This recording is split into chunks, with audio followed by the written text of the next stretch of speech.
story. Here, in East Anglia, strange and beautiful objects have been coming out of the soil. The whole region is already a treasure trove of Iron Age jewellery and artefacts. Will this site, which has remained unchanged for 2 millennia, give up any of its secrets and reveal dramatic new insights into Boudica's life, her struggle against the Romans, and the sudden disappearance of the Iceni people?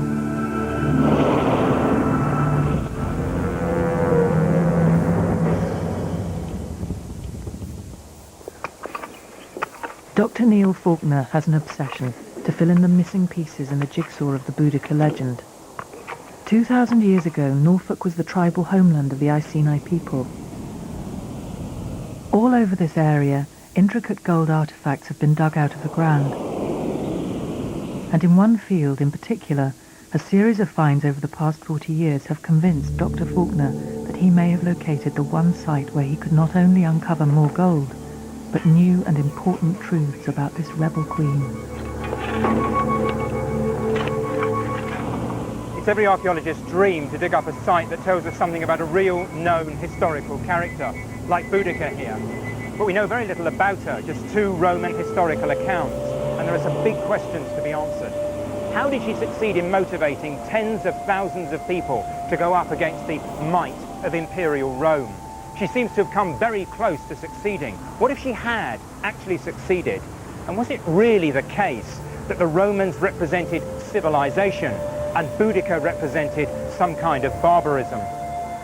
She has been looked upon right the way through the centuries as a figure that is up there with King Arthur, a semi-mythical figure that really has resonances right the way through subsequent generations.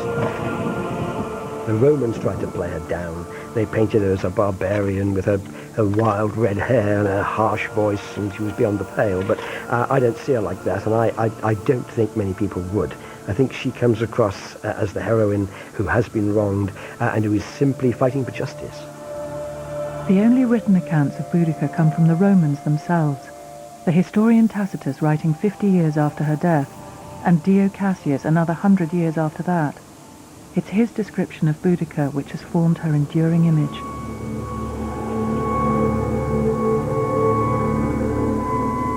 In stature she was very tall, in appearance most terrifying, in the glance of her eye most fierce, and her voice was harsh. A great mass of the tawniest hair fell to her hips. Around her neck was a large golden necklace, and she wore a tunic of divers colors, over which a thick mantle was fastened with a brooch. This was her invariable attire. Boudica was a Celtic ruler who in 60 AD, on the death of her husband, King Prasutagus, led the greatest revolt against the Roman occupation of Britain.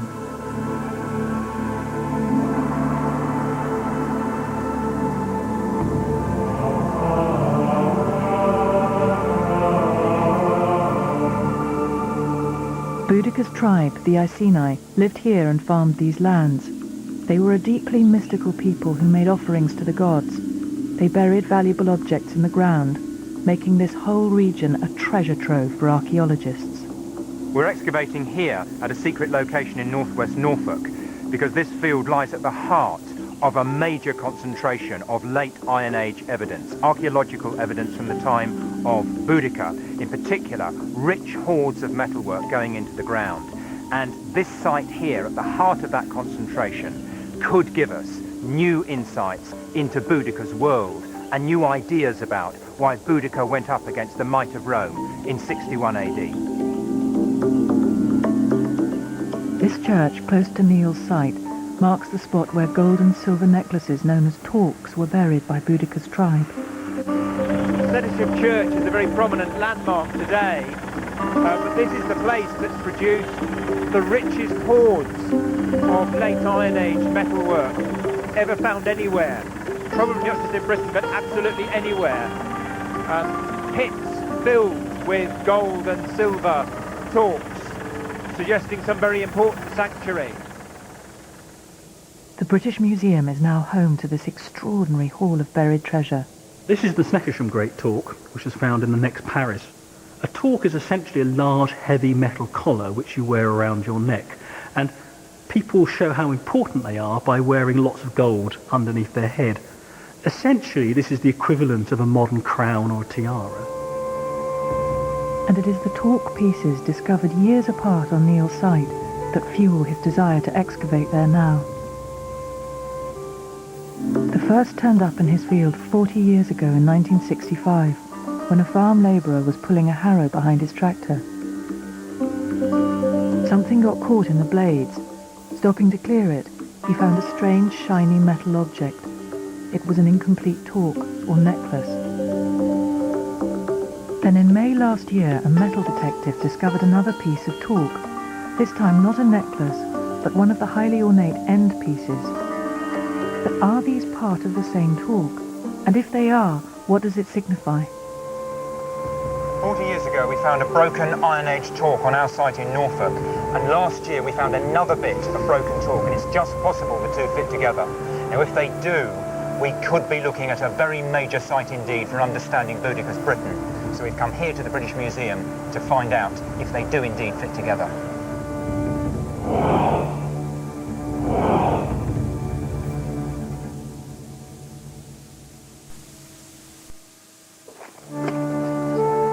Dr. Neil Faulkner believes that this site may once have been part of the power base of Britain's rebel queen, Boudica.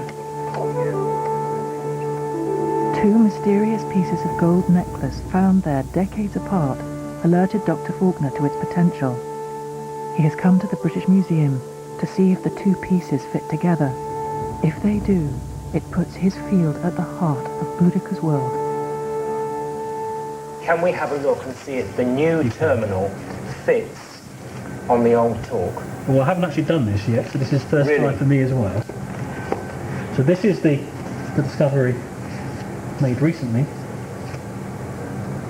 It's a careful little box. And again, you can see just holding it in the hand the great skill and detail in making this. Now you can see this one's been heavily bashed, but the break here is very, very clean. And I'm hoping, let's try.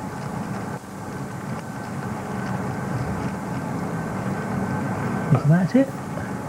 Looks like it might be. Looks like it. Mm-hmm. Certainly from this end it looks like it. That looks very good actually. Yeah. That's extraordinary. And what's I think again, I'm not sure, is this tractor damage to snap it off? It looks far too clean. You compare it with the other tractor damage and the rest of the... Yes. I wonder if this isn't a deliberate cut. Deliberately cut in the Iron Age? Yes. Why would they do that? Why would I don't know. No one knows why these two pieces were separated 2,000 years ago. But for Neil, this is the confirmation he's been waiting for. Really is fantastic news from in there. What it's shown us is that 2,000 years ago, somebody buried a complete top-of-the-range, late Iron Age torque in our field. And that has to show us that we're looking at one of the major centres of Boudica's kingdom. It's absolutely vital that we now dig that field to see what else is there. Archaeologists believe Boudica had a series of these key sites from which she eventually led her revolt against Rome in AD 60, a revolt that had its roots in the uneasy relationship between her tribe, the Iceni, and the Romans. Boudica's husband, King Prasutagus, was a client king, ruling his subjects with Roman consent. As keen supporters of the occupying power, the king and queen regarded themselves as allies, enjoying the same lifestyle as their Roman masters. From Boudica's point of view, remember, she was a bit of a quisling. She had taken the Roman shilling. She was a Roman citizen. People like to think of her as this British patriot. No, absolutely not. She was not a British patriot, A, because there was no such thing as British in those days. There were all the different tribal factions. And also she was not a patriot because she had been a Roman collaborator. She probably had Roman citizenship, she was probably bilingual, she dined on probably Mediterranean foods and dressed in Mediterranean garb. Boudica enjoyed a privileged life. Her fellow tribesmen were highly successful as farmers and traders, but were also deeply religious and assumed that the entire landscape around them had mystical significance. Boudica's people, they were much more in tune with the environment around them. They lived very much out of doors. They lived very much with a very close symbiosis with the environment, probably more so than any other society that has ever existed, I personally feel. It was a delicate balance, and I think that's where religion plays a part. They followed the stars. They had the same concept of the seasons that we have. They had their own calendar. Unfortunately, they never wrote any of this down, so we're having to use archaeology to piece this together. And archaeologists have made some pretty spectacular finds in this area, including a rather strange cow bone, discovered 2 years ago only half a mile away from Dr. Faulkner's dig, with something apparently inside it. It was taken for an X-ray. It was in a box wrapped in tissues, and he was treating it as though it was very precious, and it looked very old and quite decrepit actually. We put it on the image intensifier, which gave us an instant picture, and sure enough there was something inside of it which looked like round pieces of metal. And at that point we did some formal X-rays of it, and amazing. It obviously had some sort of coins in. At that time they didn't know what type of coins or where they were from, but he was right, there was something important in there. These are Roman coins that were already in use during Boudica's lifetime. Dr. Faulkner is keen to get an expert view on the bizarre nature of their burial. This is what we found right here. 20 gold coins inside this cow bone, and there were another 19 scattered about, which we think must originally have been inside the cow bone. I mean, it's the sort of thing that you dream of finding as an archaeologist. I mean, gold looks fantastic, as you know. I mean, how does that sort of fit into the wider context of Norfolk archaeology in that period?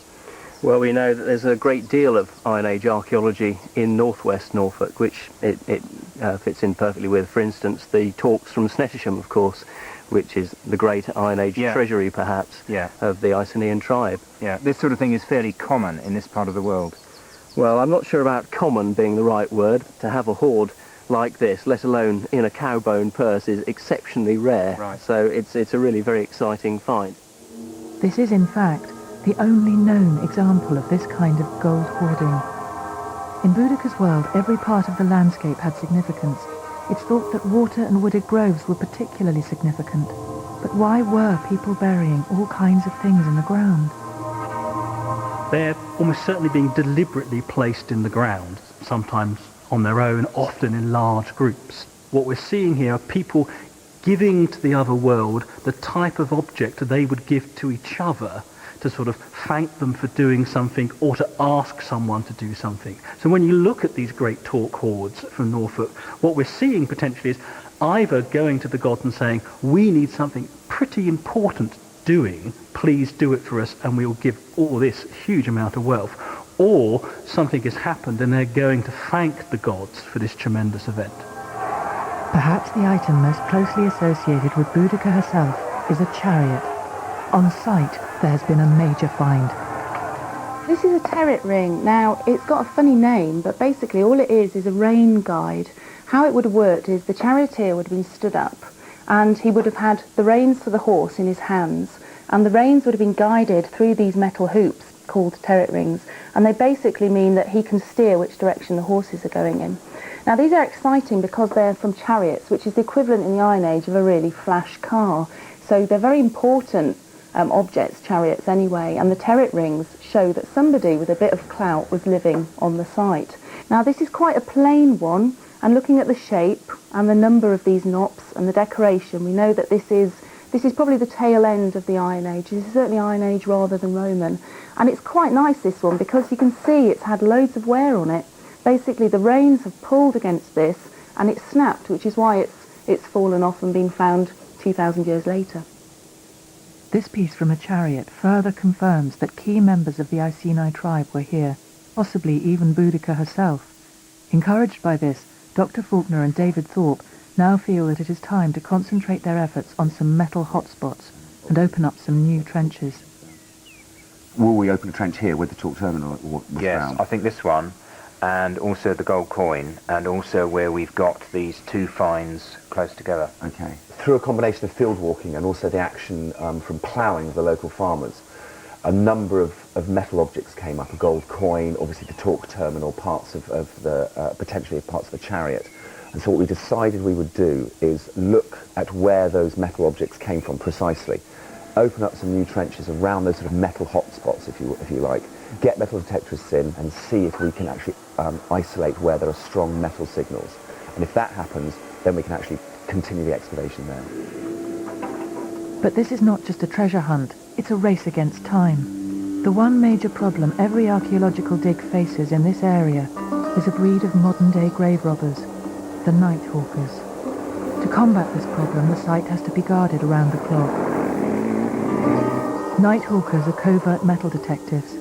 Any items found by them quickly find their way onto the black market and are lost to the museum services. There's a major problem of night hawking here because we're in northwest Norfolk, which is the place which has got the richest Iron Age hoards of any part of Britain. The problem is so serious locally that the police maintain constant contact with all excavation projects. Night hawking isn't a crime. It's trespass, it's civil trespass. It becomes a simple crime of theft or attempted theft when they actually remove the items from the field. The problem for archaeologists, I think, is that those finds which are not recorded get ripped out of their archaeological context. They get taken away from the site where they were deposited, which makes it much more difficult for us to understand why those objects were deposited in a particular place, and much more difficult for us to understand the site from which they have been taken. People that are taking objects from archaeological sites illegally are stealing our past, and they're stealing our children's past. We're not going to understand them now, and we certainly won't know what these objects would have been able to tell us in the future. A new find of potentially huge importance has just been unearthed, providing a new link to Boudica and her revolt. You can see here we've got another piece, and actually it looks like it goes right the way back. The reason that we know that this is a late Iron Age site is because of the pottery that we've had out of it. All the pottery we're getting from across the site is late Iron Age. In fact, it's very late Iron Age. It's that sort of 1st century AD cusp between the end of what you might call the Celtic period and the beginning of the Roman invasion, the Romano-British period. Dr. Faulkner can now be certain that not only was this site occupied during Boudica's lifetime, but was in use during her conflict with Rome. In AD 60, Britain was made up of 21 tribes, with one unifying religious force between them, the Druids. Based in Anglesey and despised by the Romans, they exerted a powerful and mystical grip over much of the country. Well, we know that they were immensely powerful religious leaders in Britain and in Western Europe from around about 500 BC to the Roman period and beyond. And they were the keepers of sacred knowledge, so they'd be the keepers of memory. They would be the identity of the tribe and of the nation, and therefore they were immensely politically influential as well as being religious leaders. Yeah. So I think that they would have been focuses of resistance right from the time that the Romans first appeared on the scene. The Romans perceived the Druids as a threat and launched a campaign against their stronghold in Anglesey. At almost precisely this moment, Boudica's husband, King Presitagus, died. As a client kingdom, Boudica could have expected to rule the Iceni as queen, but the Romans had different ideas. There was a spark which really set off the rebellion. Presitagus had tried to outsmart the Romans. He had tried to leave half of his estate to his family. The Romans weren't having any of that. They seized the whole estate.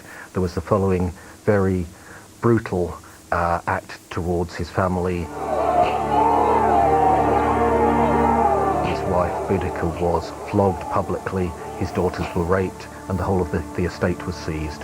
And the rest of the tribe took great affront at that very awful insult towards not only the family, but to the whole tribe and their beliefs. Virginity of daughters was paramount. This was a kind of fusion of purity on the one hand, a kind of magical religious purity, but also the latent sexual energy of a virgin. To forcibly take that virginity is to forcibly take somebody's power, their standing in the community, their respect, their sense of identity, and their place in the cosmology of their world. Now, that is compounded in the case of the princesses' alleged rapes by the fact that they are princesses. You are actually grossly insulting the gods because those princesses would likely have been some kind of religious officials in some capacity. And the same goes for Boudica as well. With the situation in East Anglia at critical mass, it's almost certain that the Druids were active in the fomenting of rebellion against the Romans. Rebellion breaks out here Yes. at precisely the time when the ancient writers tell us that the Roman governor is attacking the main centre of Druidism in Britain, is attacking Anglesey. Now, is that just a coincidence, or would you see a kind of link between what's happening in Anglesey and the outbreak of the revolt here? I think what you're getting is a kind of linkage between Druids in this part of the country and in Anglesey, and a call out for help from the Anglesey Druids, saying, can you do something, diversion tactics here? Yeah. And so I think there's almost a kind of orchestration of rebellion. And if we want to tie it in even more closely to Boudica herself, we've got little hints that she is herself clued in to the religious scene. Yeah. She is herself a prophetess. I don't think we're just looking at revenge here. I don't think we're looking at a woman who is personally wronged, although she clearly was, for herself and her daughters. I think we're looking at this being the last straw, really. You've got to remember that the Romans had been pushing their weight around all over the known world for a very long time by this time. And I think there's a great deal of simmering resentment and bitterness, which culminated in the attack on Boudica and her children. With Iceni nobles also worried that their lands would be seized by the Romans, Boudica firmly positioned herself at the centre of a gathering storm. Thousands of her fellow tribesmen raised the banner of revolt, ready to take revenge on the hated Roman occupier. They were sick of being taxed. They were sick of having their young men go off and fight in the Roman army. They were sick of having their lands confiscated to be given away to the Roman veterans to establish towns. So there were all these levels of insult, and frankly, it just needed that spark to the tinderbox. Boudica's campaign probably began in Thetford, and she moved south then to Colchester, Camulodunum. Camulodunum was, as far as Claudius knew, the capital of Roman Britain, because the Romans thought in terms of capitals. Rome is a capital city, therefore the British must have one too, which wasn't actually true, but that's how he saw it. So he deified the whole place. He made it into his capital. With the Romans pouring troops into Anglesey to wipe out the Druids, and a vast and angry Iceni army gathering strength, the scene was now set for Boudica's forces to launch a merciless assault on Colchester. With nothing less than an entire way of life at stake, the Roman capital was about to be attacked.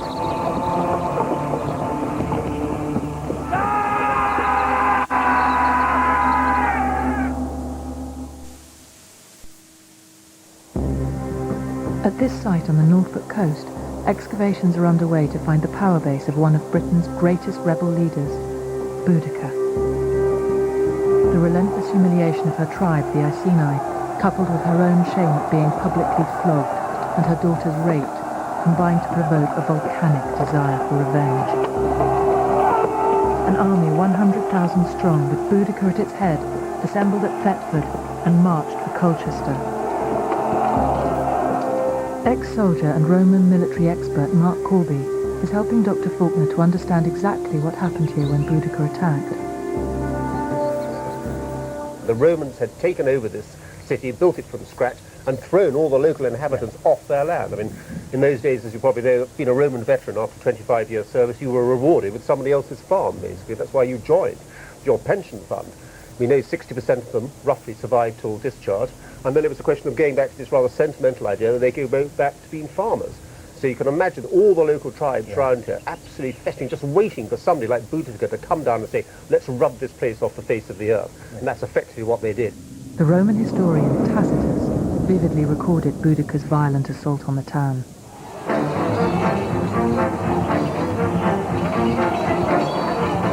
Unguarded and unprepared, they were taken by surprise, and in the moment of profound peace, overpowered by the barbarian in one general assault.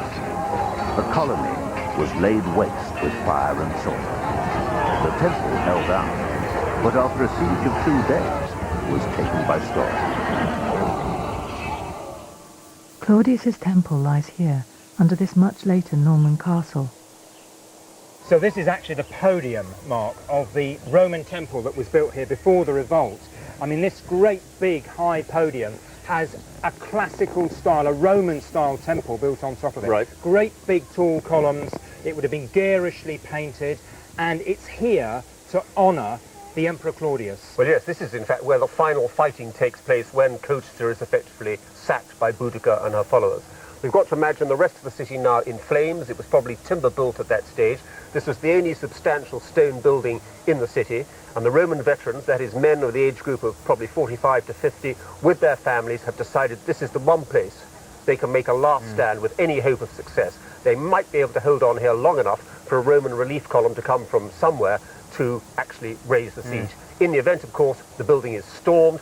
They're slaughtered. Tacitus tells us in this wonderful expression that it's fire, cross, sword and gibbet for the lot, so even the women and children aren't spared, and the whole building is then fired. So a very visible, tangible signal of this is Rome being destroyed at its very heart. Remarkably, under this pub in central Colchester, there's good evidence for the violent attack by Boudica and her rebel army on this undefended retirement town. I suppose it's going to be quite some way down because there's a real sort of build-up over the last 2,000 years of occupation on the site. What are we looking at here besides a wall of mud? There's a bit more than a wall of mud. I mean, there's quite clearly layering in here. Up at the top, I think we've got the later Roman town, and then as we come down through the sequence towards the bottom, we've got this deposit here which seems to have a lot of burning in it. Pieces of charcoal that you can see here. And there, for example. Yes, exactly, and this ashy, grey, ashy layer coming across here. Yeah, about 4 inches wide. Yeah, it's quite distinct, actually, as it goes across. I would read that as quite probably the Boudican destruction level, as we call it. And of course it reminds us of what Tacitus says, the Roman historian in his account, about the whole place being razed to the ground. And you get the impression it was all very easy. This was the first Roman city, the major capital, the city the Romans called the City of Victory, and therefore very much the symbol of the 17 years so far of Roman conquest of the country, and therefore an absolute must for Boudica to take out. So if the capital has fallen, does that mean this is the decisive battle? No, it's not the decisive battle yet, but it is a very, very good start for Boudica. It will tell all the other tribes round here that this is going to be a major rebellion. This has got a chance of success, and therefore they will be much emboldened by the sight of this flaming city in the evening sky. With her destruction of Colchester complete, Boudica now began to head southwards. Success feeds success. So having sacked Colchester, would you see a pretty massive increase in her forces? I would. Yes, I think that's probably right, that every victory is going to give waverers the sense that there really is a possibility of defeating the Romans, and now is the time to try and do that. In Trench 4, evidence of a fireplace has been uncovered, but the absence of domestic waste suggests that this is not just a domestic hearth, but perhaps something more ritualistic. One of the reasons why we think, or we're coming to believe now, quite strongly believe, that this is a place of ritual, a sanctuary, if you will, is because of the discovery of this feature, which is very clearly now a hearth. And the reason we know it's a hearth is mainly for 3 reasons. First of all, we have, over here, we have clay beneath the hearth, which has been exposed to fire. It's become hardened due to its exposure to heat. Secondly, over here we actually have surviving pieces of burnt pottery within the hearth itself. And then thirdly, of course, we have lots of burnt bone running through the hearth. All of these factors together essentially gives us the indication that this is a ritual site with a hearth at its centre. It's beginning to confirm what we sort of dared to hope, which was we have a ritual site, and the ritual site, because of the late Iron Age pottery, because we can date it so precisely, it means that it is Client Kingdom period, the period perhaps better known as the Boudican Revolt.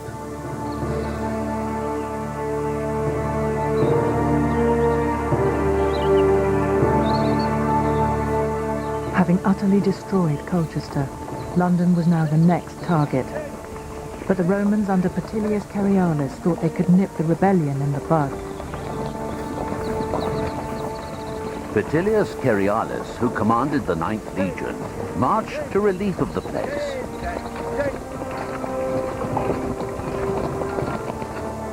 The Britons, flushed with success, advanced to give him battle.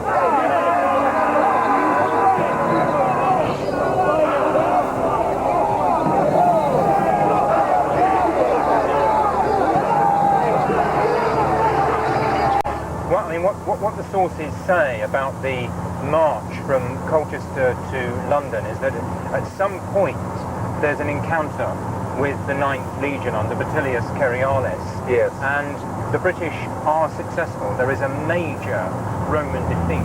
We think that about half the legion was destroyed here. That's about 2,000 men out of a paper force of perhaps 5,000. How would they have achieved a victory like that? I suspect it must have been done probably through ambush. It wouldn't have been a set-piece battle where the Romans had a chance to pick the battlefield to their own advantage. They were effectively ambushed en route and literally just overwhelmed.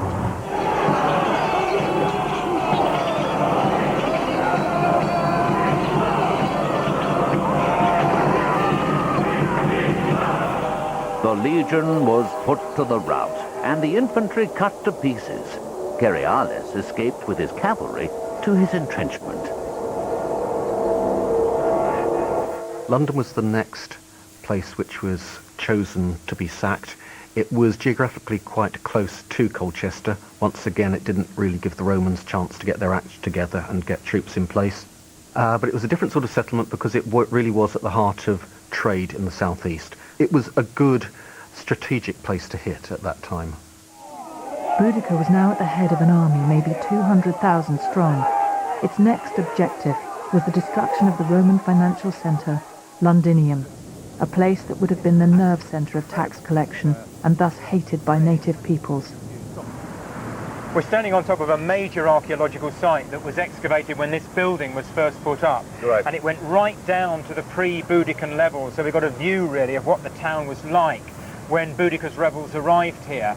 And I mean, the impression we get, I think, from that archaeology is that a little bit like the city as a centre of profiteering today, it was like that 2,000 years ago. I think that's absolutely important because it's very interesting that this is Boudica's second target, of course. Yeah. She's taken out the official capital of Roman Britain, the public capital, the religious capital, if you like. But this is the really festering carbuncle on the backside of Roman Britain, the thing they really detest. This is where all the really hard deals are going on. This is a swindling hellhole which has to be expunged from the map, and it's undoubtedly why she comes here as fast as she can. She destroys the 9th Legion en route, but of course simultaneously the Roman governor, Suetonius Paulinus, has hurtled here with an advance guard from Wales to assess the situation. He arrives here to find these ridiculous, disgusting moneylenders begging him to save their lives, and comes to the very harsh military decision that this city is indefensible. His army is far too far away to actually be able to intervene and to save it. Boudica is just over there, maybe 2 days' march away, and he says, I'm going to have to abandon the city. Those of you who wish to come with me, do so. The remainder of you, you're on your own. And effectively the city is then stormed 2, 3, 4 days later and completely erased from the map. Over there behind me you can see that great symbol of the second fire of London in 1666. This was the first fire of London, and unlike that one, this one wiped it from the face of the earth, of course. Boudica's wrath was awesome, but her thirst for revenge still great.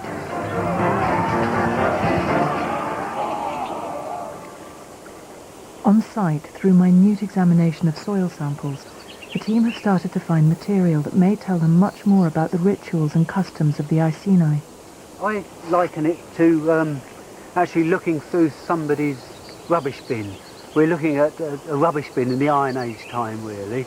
Obviously, we don't have packaging, but we've got leftovers, haven't we? We've got the animal bones, we've got the broken cooking pots, what we could say are cooking pots, and also the little seeds and things like that, so we can see what cereal they put in their bread. So yeah, we're in contact with the past through doing this, through what is essentially washing soil.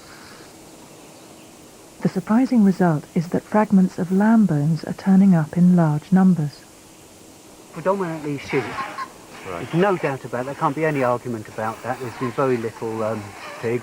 Our general conclusion was realistically that they're between about 6 months and about 2 years, 18 months. Oh, right, that's fine. That fits. We're still looking at young lamb.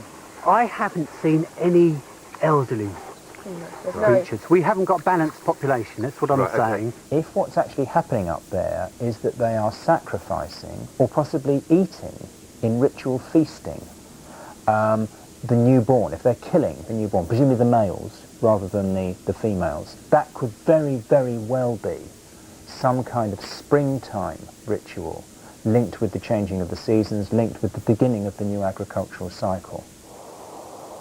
With religion so central to Boudica and her people, Ritual offerings were doubtless now being made to thank the gods for two famous victories.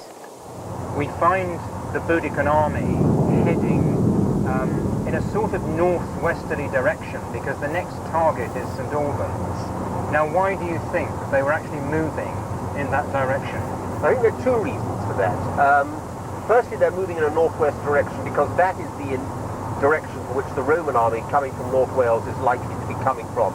Down effectively what is now called the A5, which of course was the original Having Roman started road. in Anglesey. Having started in Anglesey. Yeah. And Boudica decides to move towards it to bring on this major field engagement. Also, of course, there is the added bonus that there is another major Roman town, Verulamium, now St Albans, on that route.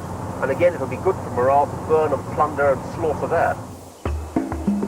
This is the site of Verulamium, or St Albans, and is a good example of how many of the locals wholeheartedly embraced a Roman lifestyle. St Albans was now home to a Romanised but British-born, quisling aristocracy who were living off the sweat of their fellow Celtic tribesmen and who were thus a legitimate target for Boudica's army. We don't know much about this. The sources are very quiet. It's just a third of the Roman cities to be burnt and destroyed. It's undefended. It's not as important as London or Colchester, but it is important from a morale-boosting point of view for Boudica's army. It's another Roman city expunged from the map, of course. However, she knows that the decisive moment has yet to come, and that is defeating the main Roman army in the field. It's coming down there from the northwest. She's got to be able to take it on and defeat it in the crucial battle. Failure to do that means that Roman Britain will be Roman for generations. If she wins, she has a chance of driving the hated invader out. The strategic situation, of course, is the Romans can only muster perhaps half their forces for this. They've had a worsted battle with the 9th Legion already. The 2nd is too far away in the West Country to really add anything to this. But she knows that perhaps 10, 12,000 Romans are coming this way. That is the moment of crisis. Boudica's success so far has been the result of an element of surprise, coupled with overwhelming superiority of numbers. Although so far victorious, Boudica's army has not yet faced Roman legions in a pitched battle. Their finely tuned technique and superior technology present a major test for the rebel forces. The great watchword in the Roman army, of course, at all times was aggression. If you in doubt at all, hit out, fight, engage. Do not think about it, mull it over, try and ask for reinforcements. Get in there, get stuck in. And the main weapon to get stuck in just before the attack goes in is this, the peeler. It's a javelin to you and I. It's designed to be thrown. It's got a range of about 20 to 30 meters, and it's supposed to stab your enemy to death. Vast amount of force on the end of this little point here. They will skewer him to the ground like a butterfly.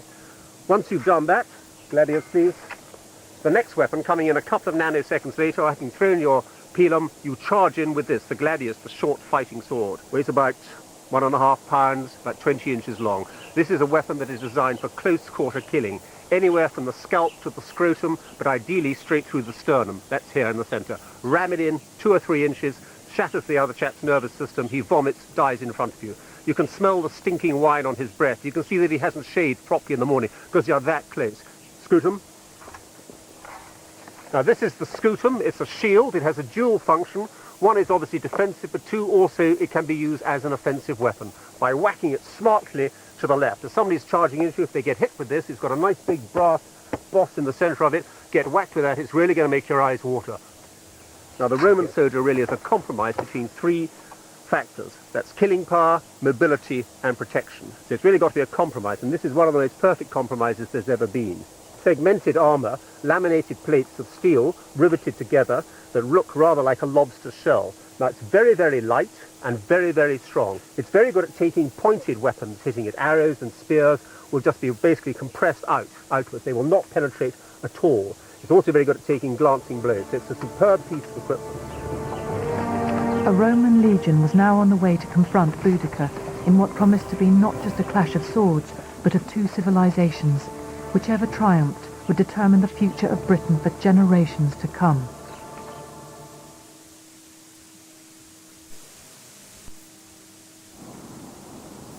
Here in Norfolk, archaeologist Dr. Neil Faulkner has been searching for evidence for the rebel queen, Boudica, in the hope that this site will help him make sense of her life, explain the mystical beliefs of her people, and perhaps uncover clues about their sudden disappearance.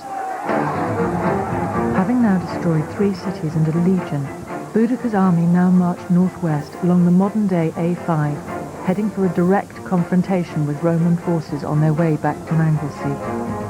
They can't be kept in the field for too long, therefore she's got to bring on an engagement, right or wrong. Yes. She's got to lay herself in the lap of the gods and just hope that she's got enough people on the ground at the time. It's going to be as crucial as that, because otherwise her force will just disintegrate through starvation. Yes. They'll have to get back to their homesteads, and she won't have that opportunity to bring the army to battle again. No one is certain, but a good guess as to where Boudica's army met the tiny 10,000-strong Roman force is here in Manchester, Warwickshire. The Romans chose the battlefield, keeping woods behind them and a narrowing field in front. Their disciplined silence before battle contrasted with the colour, noise and nakedness of Boudica's vast force. We're told in the account that the Britons attack first. That's an uncoordinated mad rush led by these tremendous heroic naked warriors, as you say, probably out in front with their hair gelled up. And unfortunately, offering yourself as a target like that to the Romans, who fight as an organised group, all you're looking at is a serried rank of shields with swords behind them coming towards you, gives the Romans a tremendous advantage. As the Celts get within 30 yards or so, the Romans will run forward, just a slow jog, and the first thing they will do is discharge a whole series of javelins. So as the Celts are no further than the length of a cricket pitch, they'll be hit by a shower of perhaps 2,000-3,000 javelins crashing down in front of them. The next second, they will actually crash into the Roman shield line. Now, being absolutely bollock naked and covered in blue paint with your hair gelled up is no advantage when you're meeting a heavyweight, armoured Roman soldier covered in body armour, heavy shield, helmet, and a short, vicious, stabbing sword. There'll be a shivering sound as the Celts effectively are shattered, I would think, right along the front rank of the Roman army. If we go through the woods there, we've got a better view of what the actual battlefield must have looked like. Okay. Behind Boudica's forces were thousands of tribal spectators anticipating a famous victory. Instead, their sheer numbers blocked all exits for the retreating rebels. View here, Neil, of what effectively was the killing zone. One has to imagine the scene here. The Roman infantry, the legionaries, have shattered the British army, carried out a mass amount of slaughter by sword and javelin, and the British survivors are now trying to leg it off the field, but the Romans aren't prepared to let them go at this stage. They are throwing in their cavalry, who are particularly adept at chasing running infantry off the battlefield and slaughtering them. The Romans are not prepared to spare anybody here. None of the women, none of the children are going to be spared. Everybody is going to be killed. This is going to be a major example, a terrifying blow to show what Roman power is really all about. And I think that's because the Romans just had a hell of a shot here. They've come within an ace of losing this province.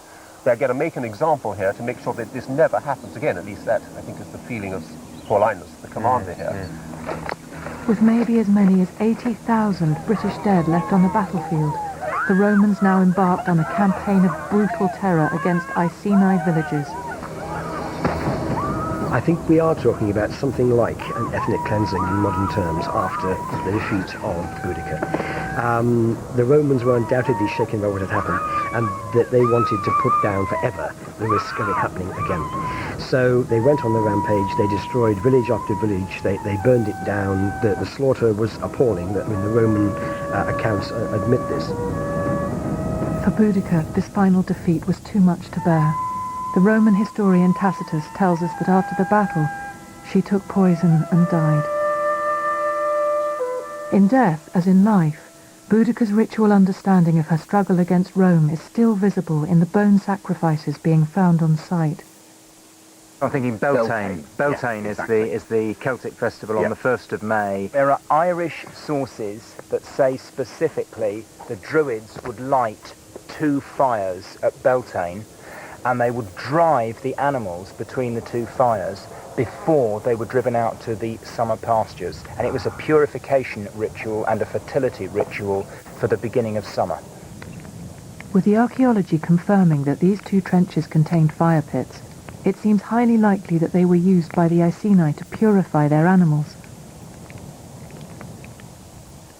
Furthermore, in Trench 3, there is some evidence to support the theory that the Iceni on this site may have shared the fate of all Boudica's followers. To me, this is one of the most exciting parts of the site, because actually here we just have the possibility of a late Iron Age roundhouse. You can actually see it quite clearly in the ground coming around here. And what you've actually got is perhaps the burnt remnants of it. So you've got this potential scenario of having a family watching in horror as their house goes up in flames. The whole way of life is destroyed by the advancing Roman army. samples will need to be analysed carefully before any definitive conclusion about this site is possible. What is clear is that Boudica's people, the Iceni, paid a terrible price for their resistance. Norfolk became a stagnant backwater for the next 1,000 years. With these new finds, Dr. Faulkner can now reflect on how Boudica's people lived, worshipped, and died during her turbulent reign. Our best guess about what happened here 2,000 years ago is that it was a place of ritual, of Celtic ritual, performed by the Iceni tribe, Boudica's tribe. What we can be more certain about is that this great tribal centre was destroyed shortly after the middle of the 1st century AD, possibly by the Romans after the Boudican revolt went down to defeat, in an act of ethnic cleansing and genocide designed to wipe out this culture. Because Boudica's war had been a war to decide whether Britain would be Celtic or Roman. And for better or worse, it turned out to be Roman. Firing on all cylinders, it's back with a vengeance. The brand new season of CSI Miami premieres next tonight as the need for justice gets personal for Horatio Kane.